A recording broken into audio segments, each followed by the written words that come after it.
kali ini kita akan membahas isu, teori, sistem pengajaran, dan problematika pendidikan di Finlandia. Isu dalam pendidikan Finlandia. Meskipun dikenal sebagai negara dengan sistem pendidikan terbaik, Finlandia tetap menghadapi beberapa isu penting, yaitu yang pertama, penurunan skor PISA. Dalam beberapa tahun terakhir, skor Finlandia di tes program for International Student Assessment mengalami penurunan terutama di bidang membaca dan matematika. Yang kedua, kesehatan mental siswa. Meski sistemnya minim tekanan, kasus kecemasan dan stres tetap meningkat, terutama di kalangan remaja. Kemudian yang ketiga, adanya kesenjangan etnis dan sosial. Siswa dari latar belakang imigran memiliki hasil akademik lebih rendah dibanding siswa lokal.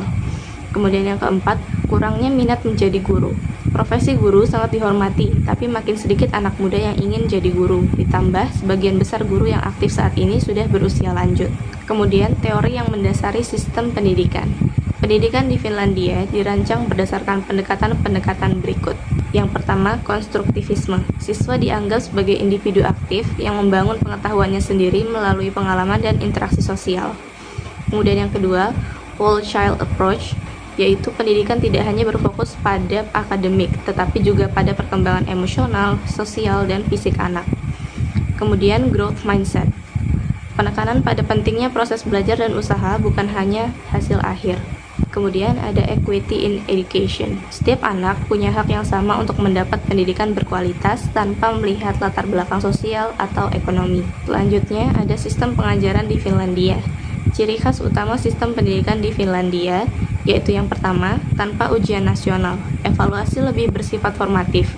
Ujian hanya dilakukan jika diperlukan oleh guru dan bukan penentu kelulusan. Yang kedua, tidak ada sistem ranking atau kompetisi.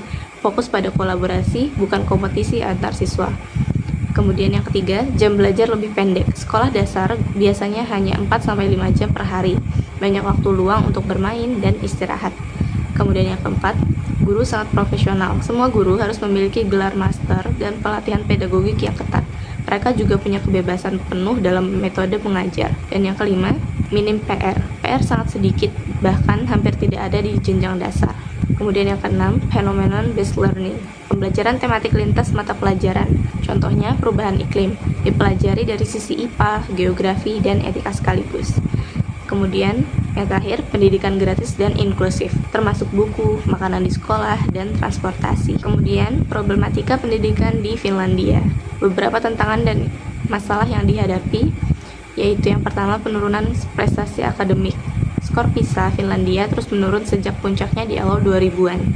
Kemudian yang kedua, kesenjangan antara siswa lokal dan imigran. Pendidikan untuk siswa dari latar belakang non-Finlandia belum optimal. Kemudian yang ketiga, kesenjangan urban dan rural. Akses pendidikan berkualitas di daerah pedesaan masih kalah dibanding kota besar. Kemudian yang keempat, isu digitalisasi. Adaptasi teknologi digital belum merata, terutama di sekolah-sekolah kecil. Yang kelima, isolasi sosial di kalangan remaja. Meningkatnya individualisme dan penggunaan gawai mempengaruhi interaksi sosial siswa. Yang keenam, beban guru di sekolah multikultural. Guru di sekolah yang menerima banyak siswa imigran mengalami tantangan ekstra dalam menyesuaikan pendekatan pembelajaran. Bagian-bagian apa saja sih dari Finlandia yang bisa dibawa atau diadaptasi ke pendidikan Indonesia?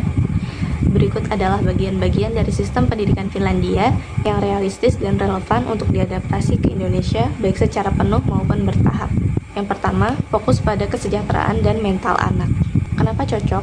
Karena di Indonesia masih sering menekankan nilai dan prestasi akademik, sementara kesehatan mental siswa seringkali terabaikan. Yang bisa diadaptasi, menyediakan waktu istirahat cukup di sekolah, mendorong pendekatan ramah anak, dan memasukkan program edukasi sosial emosional. Kemudian yang kedua, peningkatan kualitas dan otonomi guru. Kenapa cocok? Karena guru di Indonesia punya peran penting, tapi seringkali dibatasi kurikulum kaku dan administratif. Yang bisa diadaptasi yaitu pelatihan pedagogik berbasis praktik, memberi kepercayaan pada guru untuk merancang metode pembelajaran sendiri, meningkatkan standar dan motivasi profesi guru.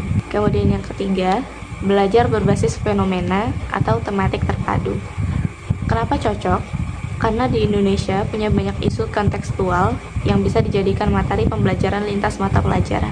Yang bisa diadaptasi yaitu tema lokal seperti lingkungan, budaya, bencana alam sebagai topik utama, menggabungkan pembelajaran IPA, IPS, dan bahasa dalam satu proyek. Yang keempat, pengurangan beban akademik di usia dini.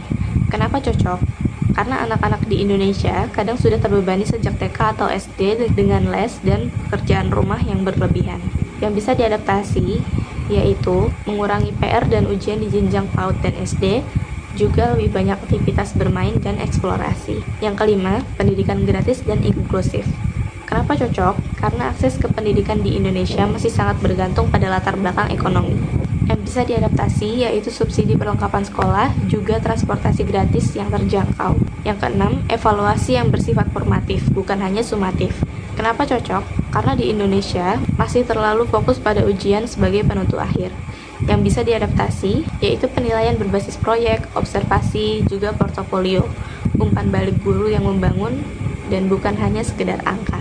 Itulah poin-poin mengenai isu, teori, sistem pengajaran, dan problematika pendidikan, serta apa saja bagian-bagian dari Finlandia yang bisa dibawa atau diadaptasi ke pendidikan di Indonesia.